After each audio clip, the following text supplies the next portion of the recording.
back to my channel. I'm Mars, and today I have here with me a very special close friend of mine, and his name is Javier.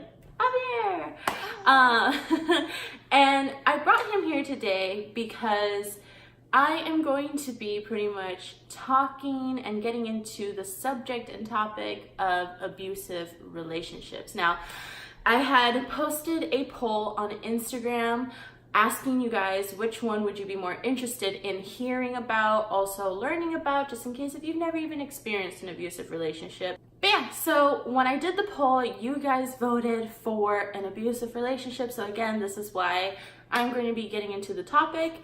And you know, we're both, I think, pretty good subjects in pretty much knowing in abusive relationships, because we both had experiences in having those kinds of relationships. So I guess kind of first things first, I think we kind of want to establish or maybe identify what can constitute as a abusive relationship, what consists in a abusive relationship. I think as my guest of honor, I am going to let Javier take the floor on this one and give us his opinion. When it comes to abusive relationships, it can consist of physical, which is most common, especially from how people view it, and of course there's emotional and mental. So those three are pretty much the main ones when it comes to abusive relationships.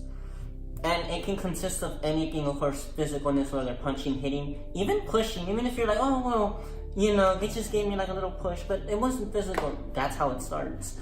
And when it comes to emotional, of course, if you feel like you're nothing without the person, or if you feel like this person's constantly putting you down, it's gonna mess with you emotionally to where you even get sad or even frustrated with your own self.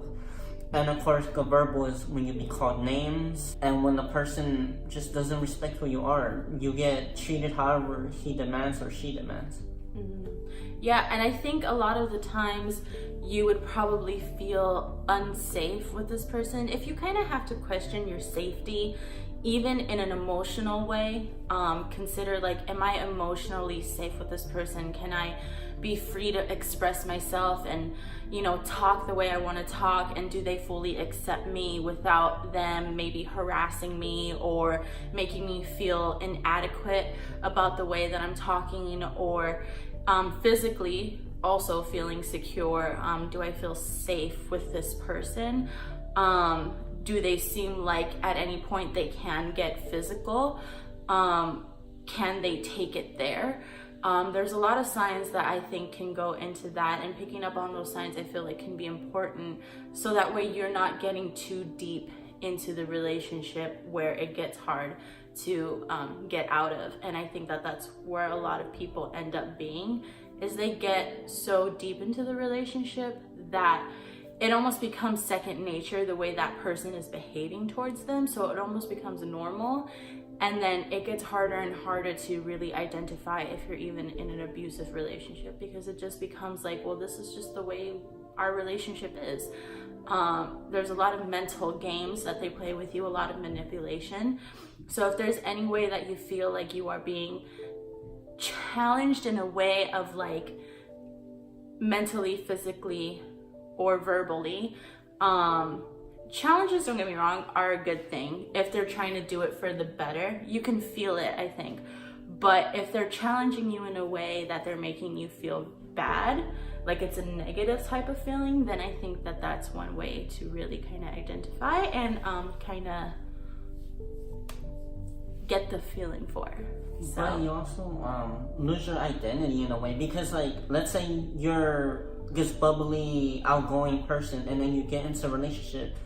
Because you get so abused, you tend to just follow your partner. Right, you kind of you feel like you're actually even becoming less and less of who you really are. I know I've done that, and definitely, me too. When you're in an abusive relationship, you kind of lose the sense of who you were, which is your natural self. Like, you do lose a sense of your joy and happiness that you once had, starts to go away. And I think even a lot of people would be able to tell at that point when you're not being yourself. Oh yeah, your friends are gonna be like, you know what happened to you? You used to be like this, and now when you got with this person, you're like a totally different person. Yeah, completely changed. So those are some of the things to watch out for. So now I feel like we should get into maybe what our thoughts are about why we feel abusers abuse in the first place. And again, guest of honor, I'm gonna let you go ahead and give it a shot. Oh man. Well, there's many reasons. Like, for instance, there's insecurity. Like, you know, you don't feel like you could do better, or the person feels like they just can't do better without you. There's also a sense of attachment or a sense of entitlement. And attachment is where you kind of confuse love with just being so used to the person that once they actually get up and leave, you're not like, oh, I love you. You're more like, no, you belong to me. And then that's where entitlement comes in, because when you get abused, you lower your confidence, you lower your value, so they feel like they claim you. So I think a factor that goes into an abuser abusing would be mental. And I think it all starts with mental. In the sense of like how they developed that way. Was it, you know, did they see it?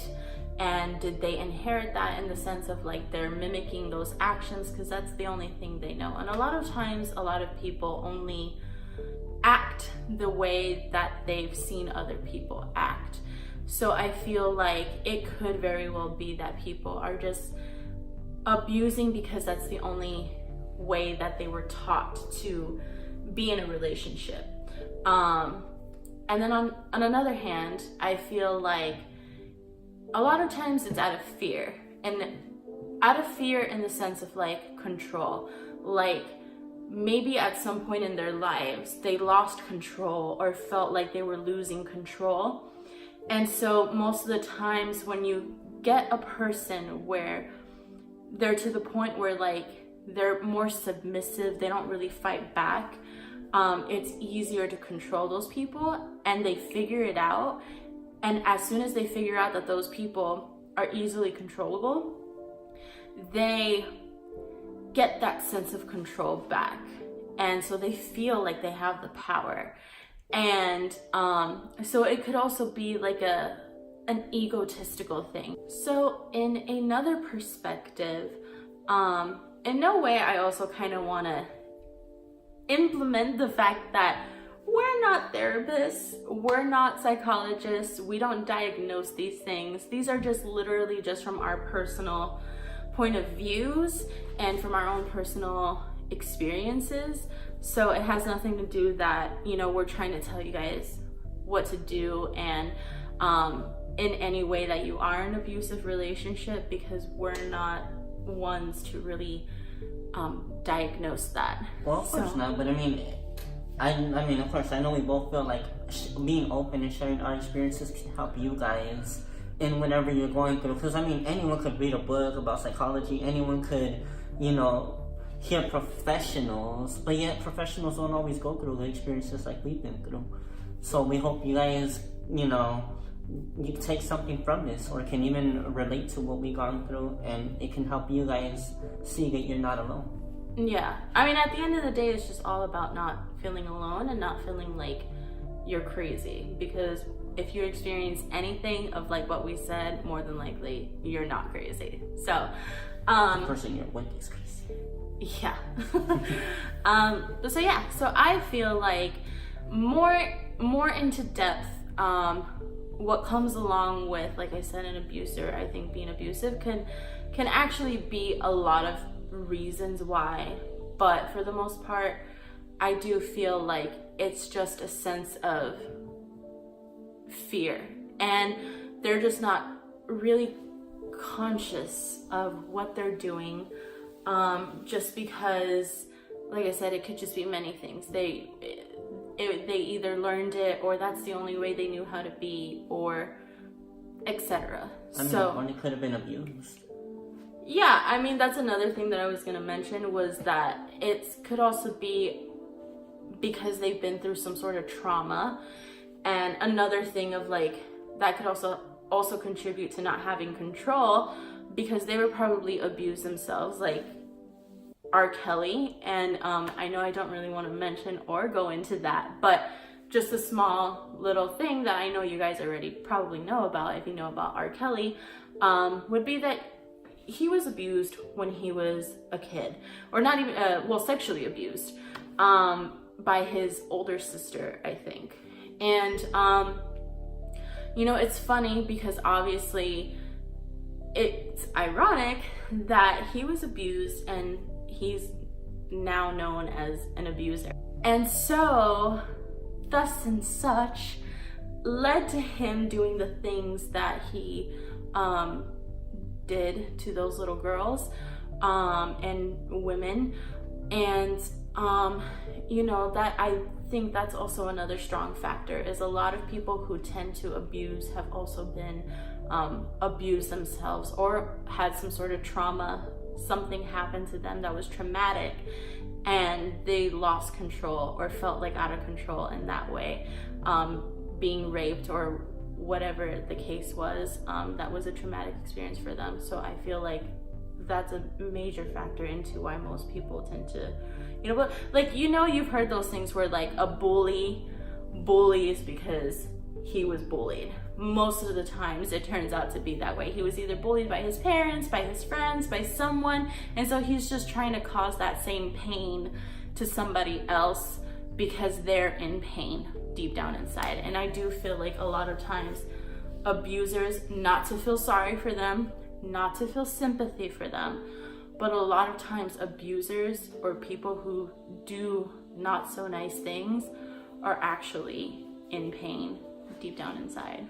In no way is this to like excuse them or give them some type of reasoning for bullying, but it's just so everyone may not know or is wondering why people abuse. It's just to give it like an explanation, like this could be a possibility of why someone is abusing someone else.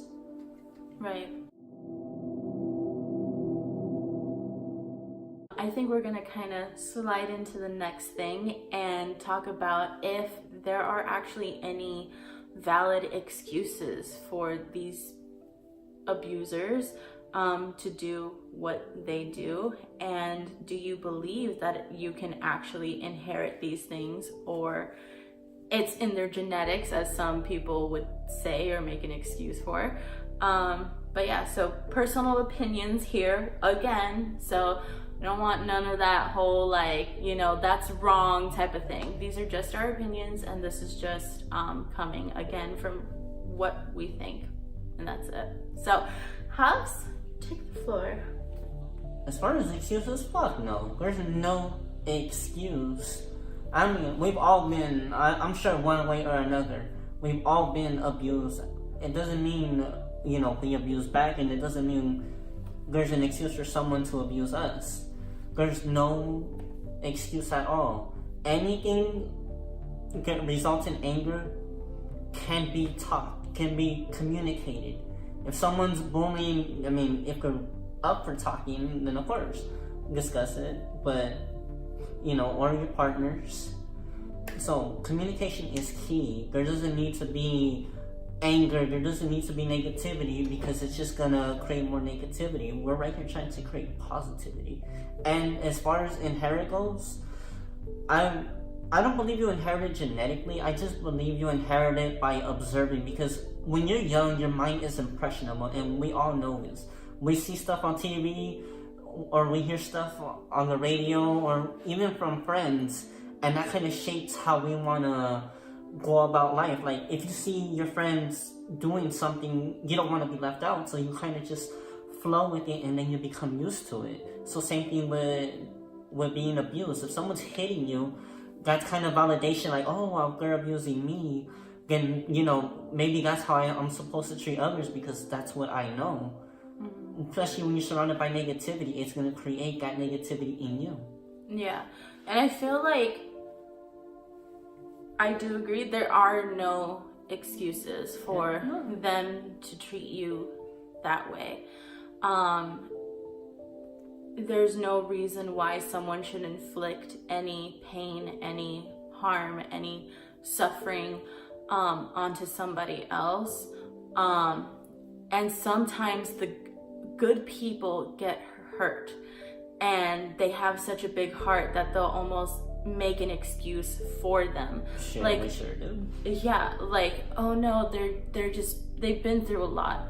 Well, girl, let me tell you, or boy, let me tell you, we all been through a lot. Hell. That doesn't give any of us an excuse to cause such destruction onto another soul. There's no reason for it. So they can make excuses for someone, maybe in the sense of like, well, they are maybe not exactly mentally the healthiest, like some sort of mental illness or something like that.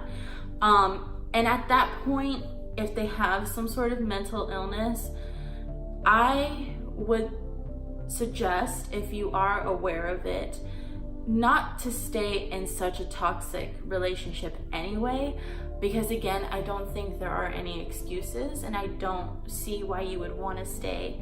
I know a lot of us, again, have good hearts, and we feel like, no, we want to help these people and we want to change them. And you believe in the good in everybody. And so you believe in the good in them, and you feel like, no, like, I can probably fix them if I just love them enough, if I just give them enough attention, if I just give them more of me, they will change. And more than likely, 99% of the time, it doesn't happen. And you can tell yourself, like, they'll do it once and that's it. Everyone will tell you and can attest, an abuser, more than likely he strikes once, he will strike again. I mean, it could be a week even from now. if it's mentally or verbally, they will do it again if they're comfortable enough to constantly do it and you're letting them.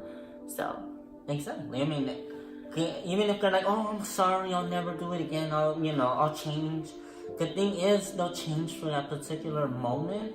But it could be anywhere from a week to maybe a month, maybe even a couple years. But it's bound to happen again. It's bound to slip up. Yeah. So overall, just don't make excuses for these people. Just get out. Plain and simple. I know it's hard. And I know I'm like, using the word simple loosely. But you just got to decide when enough is enough. And once you make that decision, I mean, it can only go up from there. Moving forward, I think we should get into maybe just a little bit of our personal experiences and the abusive relationships that we've been in, and share with the people so that way they know what, where we're coming from. And I'll let you go first. Oh, of course. Again.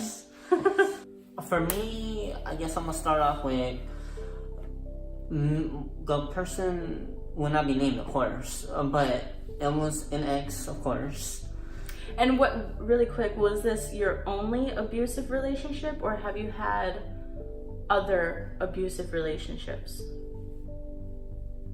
When it comes to relationship, yes, but friendships, of course, that's a whole nother story.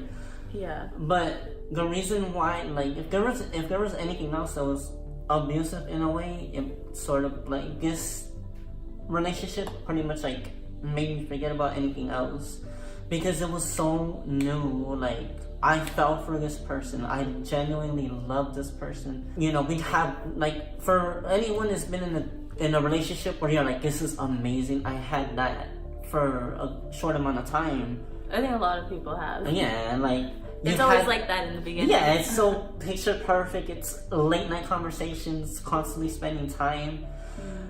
And I guess I'll start from the beginning, where like the first sign I should have known where it was gonna be a problem, but my dumbass was so struck on love that I failed to see it and I overlooked it. And talking to my ex, when we were in our beginning stages of when we were like pretty much starting our relationship.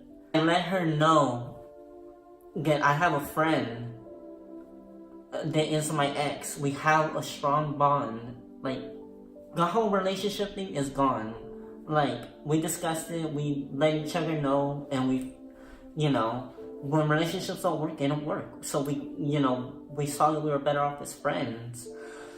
And I try to be open, because, like, if I date someone, I'm gonna let them know. I'm not gonna, like, be like, oh, no, I'm gonna hide this from you. I told her from the beginning, you know what? My best friend is, my ex. And before I could let her know what, like the details that I wanted to be open about, she quickly stopped me. And this was over the phone. She quickly stopped me and was like, no, leave it. I don't want to hear it. That should have been a wake-up call, because that's bound to come up, because whatever situation, something like that is bound to surface. And then people try to act surprised, like, oh, why didn't you tell me? Like, I tried. You wouldn't let me, and I let you, go about it. So, continuing on. Our relationship was good, it was good, we were happy. But once more information, of course, started surfacing through certain questions and people asking certain questions, she got mad. She didn't like that I was friends, with my ex. And I told her, nothing's going on, we're good. You're more than welcome to check my messages. You're more than welcome to talk to her. Because a friendship with more than 10 years, I don't know about you guys, but that is super rare to me. Like, who else has your back like that? I've had so many friends, so many, constantly say, I got your back, I'm here for you. And I'm sure you guys have had that too. And yet, when it comes time, it's like, they don't got your back. They're not there. And anything they say is just words. That's all I've heard for so many years. It's just words. And so, once all that surfaced, there was always arguments. There was, she started the abuse by calling me names, telling me, you're this, you're that. What are some of the things that she would tell you? She would tell me to fuck off. She'd cuss at me like, oh, you don't fucking get it, just fucking leave. The list goes on, honestly, it's just... She, like, I remember, I think you telling me that she would obviously call you names, like she would call you, like, what was it, like bastard and piece of shit and stuff like that. I know, she even called me fuckboy. I'm like, what? Yeah. That's the worst thing you could call a guy. I know, and my dumb ass, she called me that, and that should have been where I should have been like, you know what, girl, peace. Mm-hmm. Like, deuces, have a good life, because I ain't gonna tolerate that shit. But in that moment, you felt like, what? Like, what made you let that stuff slide? That I loved her. That was the thing. Like, because I was so into her, and I pretty much... But, like, what made you feel like that was love? The thing is, I was so blinded by all the good things, I overlooked the bad. When she said all that, in my mind, I'm like, okay, she loves me though. She, she's been there. She's, she says other stuff like when she's not mad. Even though she wasn't there when you had surgery on your eye, right? She wasn't. I mean, the thing is, and I know I probably should have went more into that when it came to her. But I told her, because the thing with the eye was like, it was minor surgery. It was like early in the morning. And me, because, I felt like it was too early for her to be up. Because she's not, like, necessarily the biggest morning person. But because knowing me, and I wanted her to be, typical guy thing. I want her to relax. I want her to not worry, to be, to have a good sleep. So I told her, I'm like, no, you don't have to go. And she didn't really fight me hard on it. She just, she just said, okay, It took a little bit of time, but she said, yeah. Mm-hmm. So in that relationship, what was the breaking point? When was it like you became clear, like, damn, this is an abusive relationship? the breaking point, it was multiple points. It was like, we're constantly arguing. It's like, I mean, we should be happy. I'm like, I'm not cheating. I'm not out there like hanging out with my friend constantly. I do an occasional message or here and there from like on a daily basis, but it's not like nothing flirty. It's just like, how was your day, or how's like, because our families are close, and you know, her family's like my family.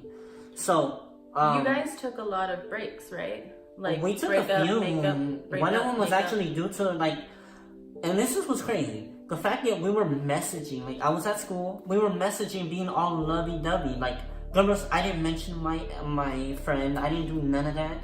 We were just being all like sending cute texts. You know, you guys know, like, I love you, I miss you, all this stuff. And out of nowhere, she like switched up on me and just started like getting all mad. I'm like, what just happened? And we actually broke up because she was like, it's either your friend or me. And keep in mind, we haven't even dated for like a whole year. Probably barely getting to like 6 months. And it was already that bad. Yeah, and she was, we. Granted, I know there's a lot more worse relationships out there that probably escalated probably way quicker and way worse, but this gets all in worse. all, no matter what, it is already the fact that it wasn't even that long into the relationship that it had already gotten to that point. So exactly, yeah. But that was one of the things that kind of hit me, because we did break up, and you know, I legit missed class, and that's where I know I was starting to lose myself, because I legit missed class just because we were back and forth arguing outside. I honestly, to this day, I hope the classroom didn't hear me, because I was like all the way at the bottom of the entrance, but in the class was like 2 or 3 stories high, and that was one of those reaching breaking points. And we got back together after a while. After I don't know why I messaged her after a few days, and we were just talking, and yeah, like, it was crazy because she wanted me to stop talking to my friend of more than 10 years. And I mean, I can understand if you have insecurities, but to not give anything the opportunity and just like instantly have it your way, that's kind of like the dominance where abuse comes in. One of the things that hurt me the most was when we had one of our main arguments, and this was like before the operation, but it led to me reflecting while I was healing. She said, you know, because she was mad at me, she was like, you know what, I'm just waiting till I find someone else. And even then, I still stuck around. She said she was waiting till she found someone else better. Yeah, better. Yeah. Because she was like, it's pretty much, I don't remember the exact words now, like, besides those, but she was pretty much saying that, you know what, she's keeping me around for convenience. So. Like, you ain't shit, along those lines. Exactly, my dumbass stood. And then, when I had the operation, I was reflecting, I was like, damn, I'm like, why am I doing this to myself? And keep in mind, never once did she come and visit me while I was at home healing. Even my mom, like asked me, oh, where's your girlfriend? Like, why doesn't she come visit you? And I came up with an excuse for her, rather than asking my ex at the time, you know, asking my ex, rather than asking her, I just said, oh, she's probably busy. And the person that hit me up was, of course, my friend. My ex, you know, hit me up too, but my friend was just there. And she wanted me to stop talking to my ex wanted me to stop talking to my friend. So, because I was healing and I was just so focused on wanting people's attention and people to talk to me and, like, you know, and trying to get rid of that hurt, I was messaging. And I guess you could say I lied. You know, you can pretty much say I lied, because I told my ex, oh yeah, I went at least a week without talking to her, which was what she wanted. But I showed her my phone all confidently, all stupidly. Not trying to purposely lie, but I just lost track of days. But she got mad. She, you know, we were pretty much basically broken up. And that's what pretty much led to us arguing, like our final face-to-face argument. We were arguing because of that. But even then, she still wanted to supposedly make it work. Like, we were still conversing. You know, if you want to make it work, you're not gonna just, you're gonna keep fighting it. You would have just ended it if you didn't want to make it actually work. But we were arguing. Keep in mind, I wasn't cussing at her. I wasn't doing any of that. I was just arguing, trying to defend, my case without bringing everything up. But it got to a point where she got so mad that she just, like, legit slapped me. Like, I was standing the way I'm looking right now, and she was, like, in front of me. She, like, just legit just slapped me. Now, was it like a slap, or was it just like a Oh, hell no. She straight up slapped me. Like, I felt it. Like, I felt a slight sting. Like, that shit, like, slightly hurt. But the thing, I mean, I didn't hit her back. So, in case y'all wondering, I didn't hit her back. I didn't do nothing like that. You just cried. You got emotional. Yeah, like, because it's emotional. Okay, so fellas, it's all right. You ain't gotta be ashamed. You ain't gotta be scared. It's an emotional thing when you're being played with like that. So there's no shame in that game. Let me tell you, just the best thing you can do is be honest with yourself and just be okay with the fact that you were hurt, and that it hurt you. So ain't no shame in crying for men. And I know some of you guys are like, it's healing for everybody. It's not just a woman thing. It's for everybody. It's healing for everybody. And I know some of you guys are like, oh wow, she hit me, I can hit her back. Like, nah, bro. Like, that just ain't cool. Like, some men think that.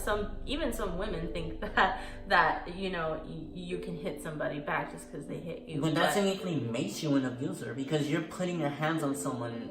Yeah, and nonetheless, it doesn't solve anything. Exactly. And I mean, I can understand, like, if they're constantly hitting you, like, if it's not just a one-time hit, like, you're constantly leave the situation. So in other words, pretty much that was that breaking point in the sense of like this got abusive, like, yeah, but physically, like, that you can see it was physical. Yeah, but one of the things I guess I want to point out real quick is just she engraved it in my head to where the point I was starting to believe it. Like, I'm like, am I not a good boyfriend, or maybe she really does love me? But that slap was just like, damn. It's manipulation, you know what I mean, at its finest, when they're making you feel guilty for you just saying your truth.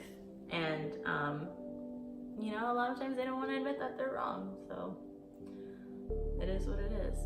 For me, my experience with an abusive relationship started pretty much like an online dating thing. And well, we had set up a meeting to obviously see each other, and one of the first signs that I ignored, which I should not have ignored, but I did, was right away he already had a temper, and he got mad because he couldn't find my address to my house. So he got upset and he started cursing, and he had called me and he was just like, where the F is your house?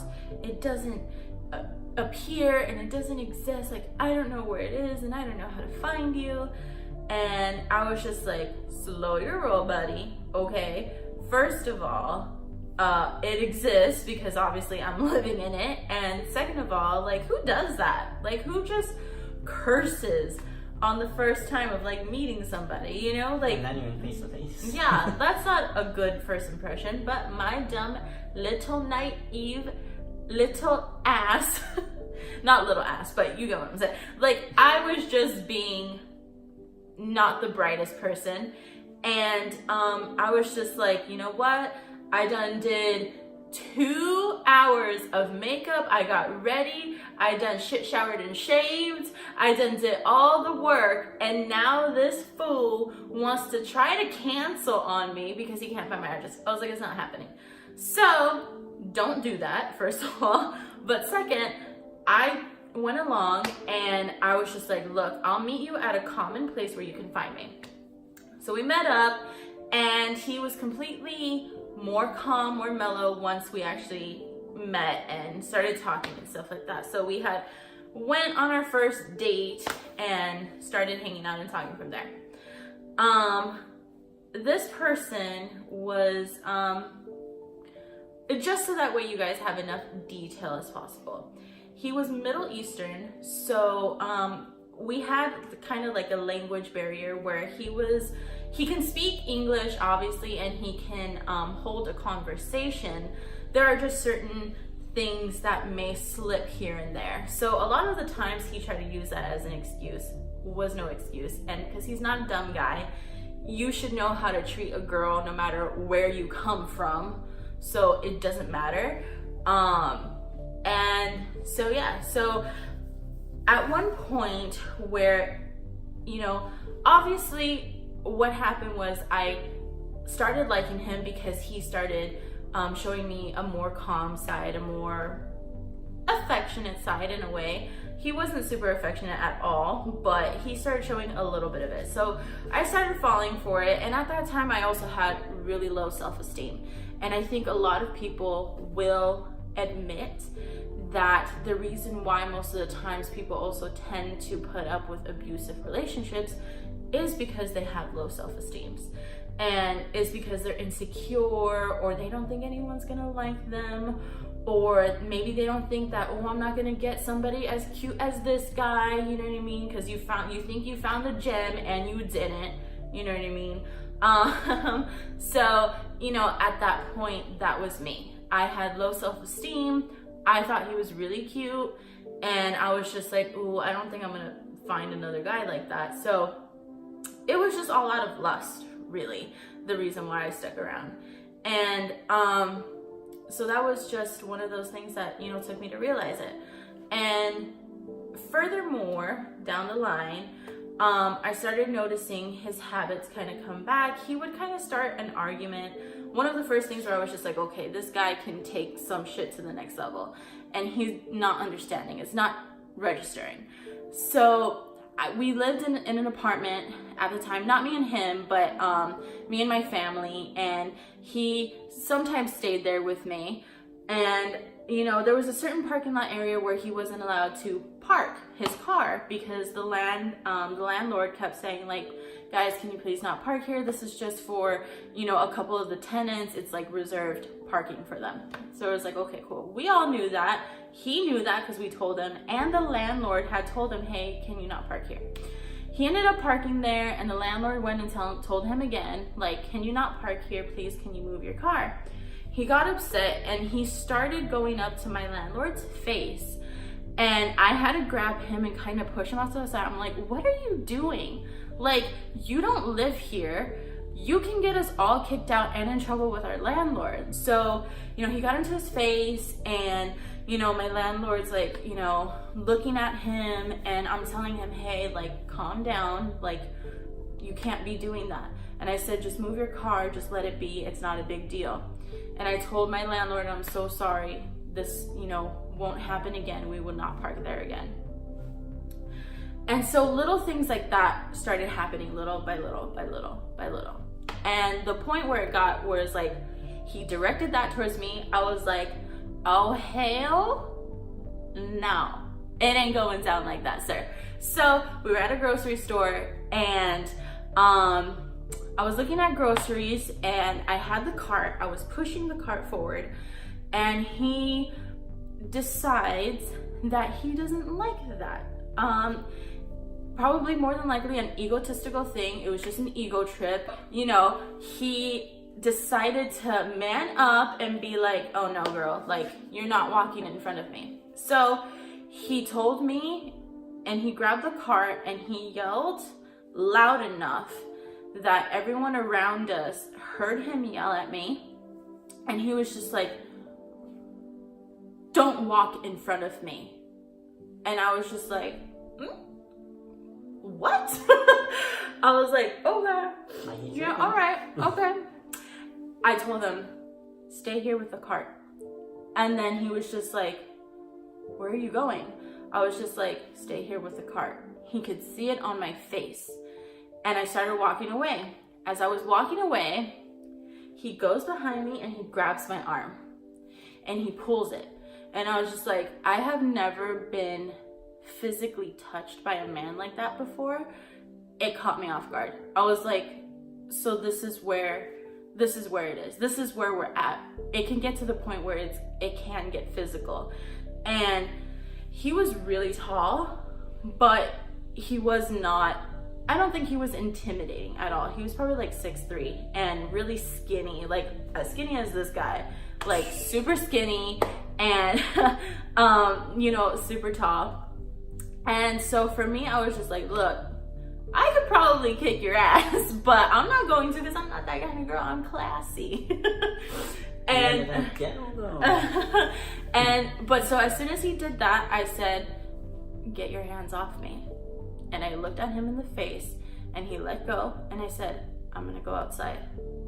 And so I went outside, and about maybe 10 seconds later, right, I'm pretty sure he was trying to chase me down.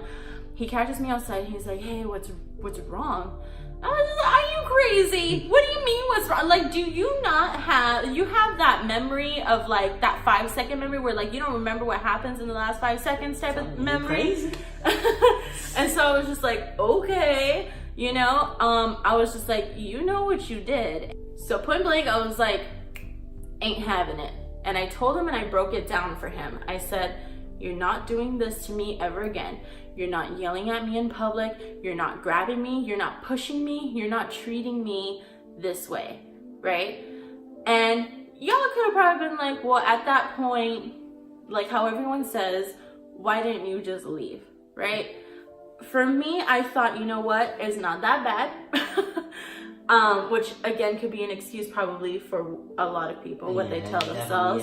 It ain't that bad. Like, it wasn't, you know, as bad as it looked. Yeah, or like maybe, you know, maybe this is normal in a relationship. You know, maybe this is just the way relationships go. Wrong, but maybe this is the relationships go. And I was just like, no. So again, broke it down, told him all that stuff. And ever since then, he was just like, okay, like I won't do that.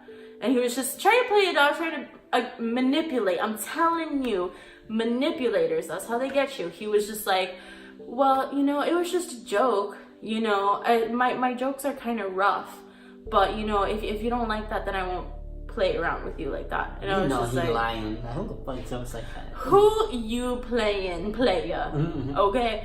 I was just like, you ain't playing nobody. Okay. From then on, I was just like being cautious with this guy. Again, those signs start to creep in, okay? I didn't feel safe with him. I wasn't myself. I was constantly miserable. Everyone in my family could tell like I wasn't me. I was constantly. Yeah, I had told him everything, so he, you know, everyone knew. And everyone knew that I just wasn't being myself, and I wasn't feeling like myself. More than anything, internally, I just did not feel like myself. And, you know, I lost all my joy, I lost all my giddiness, my happiness and stuff like that. And I just became someone miserable to like be around, apparently. Yeah, you lose identity when it comes to that. Yeah. So, you know, I realized that, damn, I'm losing myself, and I'm losing myself in this relationship. So, you know, furthermore, the breaking point for me was I was starting to realize I'm miserable. I'm so unhappy, and I don't want to be this girl. And I never thought I would be this girl that would be in a relationship like that. And honestly, I wasn't for that much longer. As soon as that time happened with the whole physical and yelling at me in front of everybody, like I said, it wasn't just that, there's other things in between. He had a temper. He was very manipulative, very like brainwashy. He was always telling me stuff like, oh, like, don't cry. I don't like seeing girls cry. And not in the sweet way where most guys tell you like, please baby, don't cry. No, it was more like, don't cry. I don't like that. Stop crying. You know, girls look ugly when they cry type of deal. And I always never felt good enough for him. He would tell me, oh, you'd be more pretty. I'd be more attracted to you if you lost weight. I'd be more attracted to you if, you know, you were skinnier. you know? And then constantly telling me like little things like that, just making me feel like I wasn't good enough. Mind you, I was going to the gym, I was working out, I had lost a good amount of weight at that time because I was trying to be somebody I wasn't for him. And I kept doing that to myself, and I was just like, you know what? No more. Enough is enough. At that point, I was also doing, you know, trying to get healthy for myself. You know, stress and stuff like that, life happens, and you know, it happens to all of us. So I feel like, yeah, I've gained a lot of it back, but you know, slowly but surely I'm trying to work, but that's neither here or there. So it's just little things like that he would say. So he would never spend time with me, always make excuses. If he went and hang out with his friends, I was not jealous. I was just more of like, he never invited me, ever, not once. If anything, he was more sneaky. He'd always hide his phone. He would always be like, oh, I'm gonna cover my phone. Like, I don't want anyone to, you know what I mean? Like, oh, the excuses that he would make was like, oh, I'm just protective over my phone. But I was just like, how do you need to be protective over your phone with your own girlfriend? Like, what are you trying to hide? And I wasn't like, oh, let me see your phone. It was more like, I started catching on that he was being really weird and shady with his phone. I know that he cheated on me. I know that for a fact, and he may never admit it, but I know that he did, because I've caught so many times when I ever did get the chance to see into his phone, with his permission. I'd never snuck into his phone or anything like that. It was always with his permission, but he was never really slick about the stuff that he was doing. So I caught it a couple of times, and I was just like, I know you're cheating on me. No, but my thing is that it was an instinct. I was like, he's cheating on me, because I saw those things. But every time, again, the manipulation came in when he would try to brainwash me and be like, oh no, this is how, you know, this is how it looks like, but this is not how it is. Like, try to brainwash me to think like, oh, okay, maybe it's not like that, you know? So it was a lot of that. It was a lot of, like I said, just manipulation. He would always find a way to get his way, and he would always just make excuses, plain and simple. So, you know, the times that we would try to hang out, would just never happen. If it was a holiday, wanted to spend it by himself, didn't want to be with me or my family, you know, never wanted to hang out with my family, never wanted to do things with my family and myself, you know, always wanted to just be by himself. And most of my relationship, I could tell you, I was alone in it. It was maybe 90% alone time, 10% of us hanging out, and when we did hang out, it was just bad. So I started getting tired of that. I was just like, I don't want this anymore. And so at one point I was just like, I can't do this anymore with you. Like, it's done, plain and simple. And like I said, I know it may seem like a lot of time maybe had gone by, but really not a lot of time went by after the time he had yelled at me in the store. It was maybe, God, I want to say maybe 2 or 3 months after. It may seem like, to me, those 2 or 3 months went by like that. So for me, it didn't seem that long for me to catch on. Some people stay in their abusive relationships for years.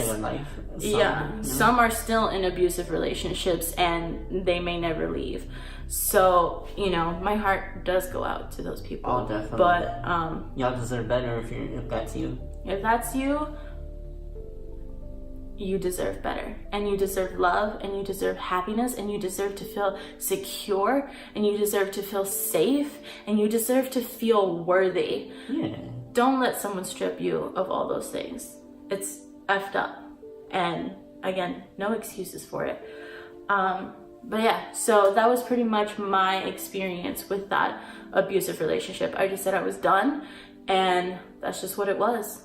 I mean, plain and simple, in a nutshell. Like I said, there's more details, but I think I pretty much covered the main points. To this day, I don't talk to him. I don't try to talk to him. I keep him at a way distance. I mean, he's done so much shady stuff. let me tell you. I just, one more thing really quick. Let me just tell you this like quick little thing.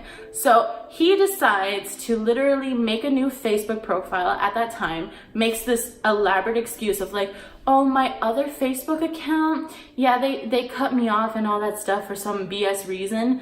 And then he's like, so I'm making this new account, so I'm gonna add you and your family on it, okay? I was like, okay, sure. I didn't know anything about Facebook policies or anything like that. So I looked it up and I was just like, this fool's a damn lie again. Like, he's lying. He literally blocked me and my entire family on his original Facebook account. And I was just like, really? Come on. So that, again, just another example as to how manipulative this guy was, because he literally was trying to keep his actual account that supposedly got blocked. He was trying to keep it private and away from the rest of us. And so he blocked everyone he knew that I knew, pretty much. Like, everyone that he figured that I knew in my life, he blocked them, you know? So I was just like, you're gonna block my family? Okay, cool.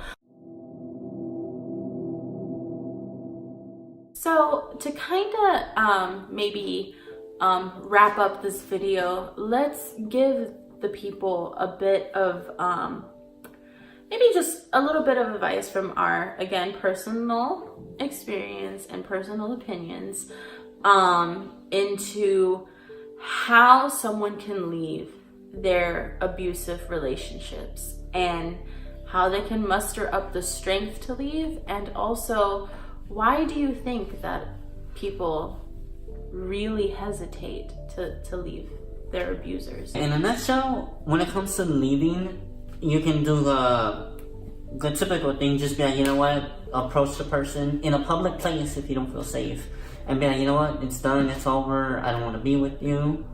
If you don't feel secure enough to, you know, especially with social media, you can just do it through Facebook, Instagram, whatever you have connected with that person, or a phone call, or even a text. I mean, text isn't the greatest, but you've got to do what feels right to you.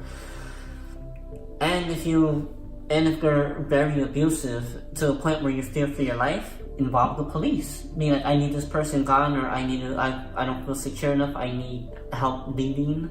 I mean, you guys seen the R. Kelly documentary. The girl got her kids, she got up and left found another way to just leave. There's always a way out, but your mind is gonna mess with you and constantly tell you no for whatever reason. And for hesitation, there's many reasons. There's kids, there's security, in the sense of like money, or you guys have a house together. There's those materialistic items that keep people there. There's also lack of confidence. Like, you may think you won't find something better because that might be like the best relationship you have, or they brainwashed you into thinking that they're your everything. Exactly. Or no one's gonna love you more than I do. Honestly, I mean, you guys see me. And let's be real. Some of y'all will look at me and be like, "Oh, he's not cute. He's this, he's that." But you know what? I have enough confidence in myself to be like, you know what? I will not get back with my ex, because I am not gonna put myself through that. I know my value. I know what I have to offer in a relationship, and I have not abused anyone I've been with. I'm not that type of person. I have a lot of love to give. Yeah. To be honest, obviously, these are just things off the top of my head, because, I don't know everyone's situation, and I don't know what kind of position everyone is in. Exactly. So blackmail, blackmail. Maybe they have some sort of evidence on you. Maybe they have, obviously they're trying to use something against you and you're afraid to leave. You don't know how to leave and stuff like that. Kind of like that YouTube channel you watch, the Red Table Talk, where that girl was talking about, like the guy was like, oh, if you leave me, right, I'm gonna send out your naked pictures type of deal. Yeah, like using anything against you. And so it's probably fear, the reason why you're not leaving. You mentioned money. That's a really good reason that a lot of people do stay. I think that's a lot of the reasons why people, supposedly stayed with R. Kelly. Or the reason, what R. Kelly said was that these people are trying to, extort money from me and da-da-da-da. So like it could be just like a security thing where you're like, no, like, you know, I'm gonna stick it out because, you know, I need to, you know, maybe your kids are involved and you're like, I need to feed my kids, my kids need a home, my kids need a roof over their heads, they need to feel secure, you know, they need to feel like they, you know, they're never gonna go hungry, and such and such. So that could be a reason people stay. Yeah, because the thing is with that is because when someone takes control of your life, it gets to that point where they even make you quit your own job because they want to provide for you, but at the same time you're giving them your power. It's manipulation. Yeah, so yeah. It's a way that they can just keep you closer and make you feel like once it's all said and done and once they show you the real monster, that you have nowhere else to go. Yeah, because you have no money to your name unless they give you that money or whatever type of stability. Yeah. So obviously there's that. Maybe, you know, this is your husband, or a really long-term boyfriend, and you had kids with him, and maybe you're telling yourself, well, I don't want my kids to grow up without a father. I don't want my kids to, you know, not have that man figure in their life. So there are a lot of reasons, but so overall, I feel like to leave and how to leave, the first thing is going to start mentally. You have to mentally decide that I am going to leave.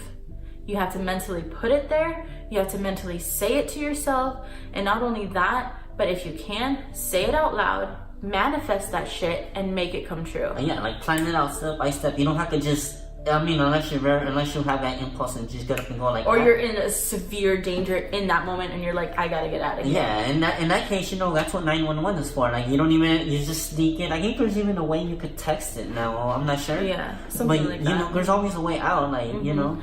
Just, again, where it starts from, mentally. Yeah, mentally. Put it in your head that you're gonna get out of there and you're gonna leave, because that's where it starts. Yeah, remind yourself you have high value. You deserve better than what you're receiving. As long as you can continue to do that, tell yourself, I'm gonna leave. I need to leave because I know this relationship is toxic and it's causing me so much pain and suffering. I mean, I know we probably don't want to go too deep into it because this gets real and it gets real quick. And, you know, not everyone, but a lot of people have gone through such deep depression and torture and mentally like feeling like they don't even want to be here anymore.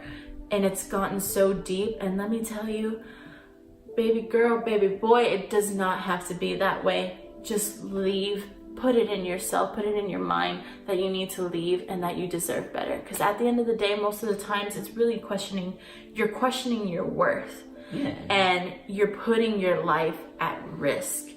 And whether it's just mentally or verbal right now, don't ever doubt that someone can take it to that point of physical.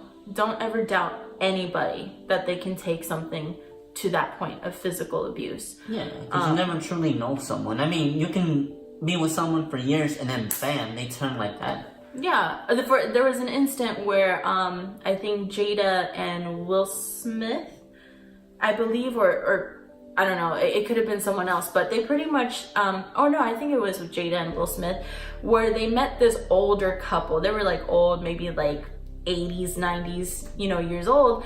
And, you know, Jada and Will, they're like about in their 50s or late 40s, something like that. I can't quite remember. But they pretty much been together, I think, for like over 20 years. And the older couple had been together for probably, I think, like 50, 60 plus years, something like that. And they had asked Jada and Will, like, oh, so how long have you guys, you know, been married and, you know, been together? And they said, oh, 20 plus years or something like that. And then they're like, oh, wow, you guys don't even know each other yet. And it's just like, damn, like, you don't even know somebody with like 20, 25 years in.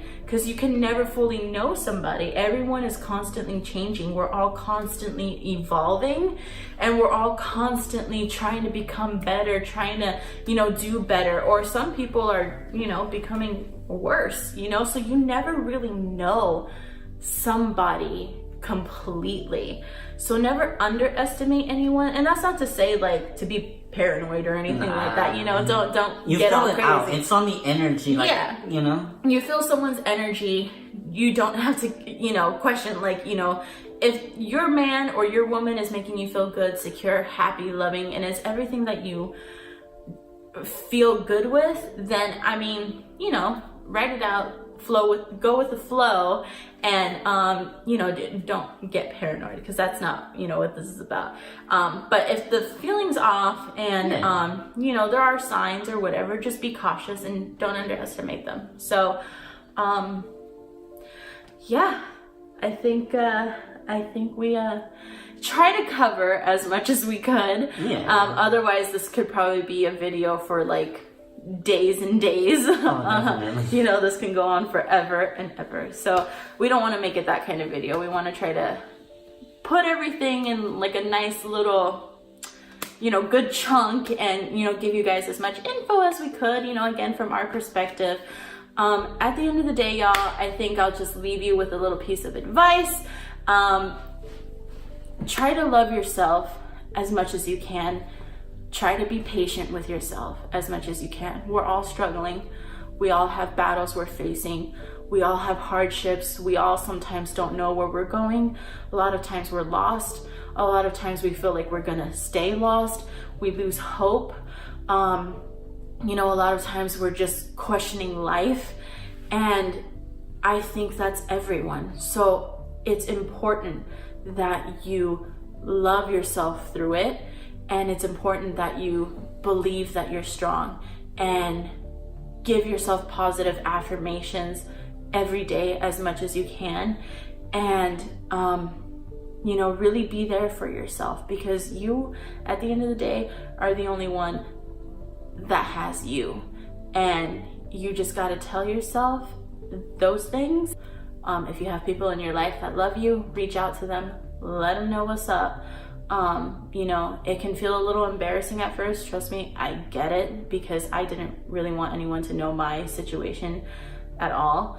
But I had to reach out to people, and I had to tell them, and I had to let them know, because it's important that they know. You always got to remind yourself, somebody's always going to want you. It does not matter your ethnicity. It doesn't matter, you know, your weight.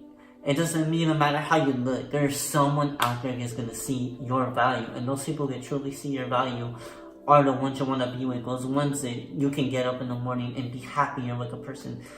You know, you'll still have your own little fears, but those type of people are the ones you want to look up for. Never settle for less. Always go for something you feel you deserve and is high value. All right, guys. Well, thank you guys if you guys made it this far into the video. We hope you made it this far. Yeah, we really hope that this, you know, helped anybody, somebody, you know, out there. Really, if this just helps one person, that'll make all the difference, honestly. Honestly, man, that's all you can ask for. It's all working. I love you guys, and I will, you know, keep you guys updated as I keep posting these videos.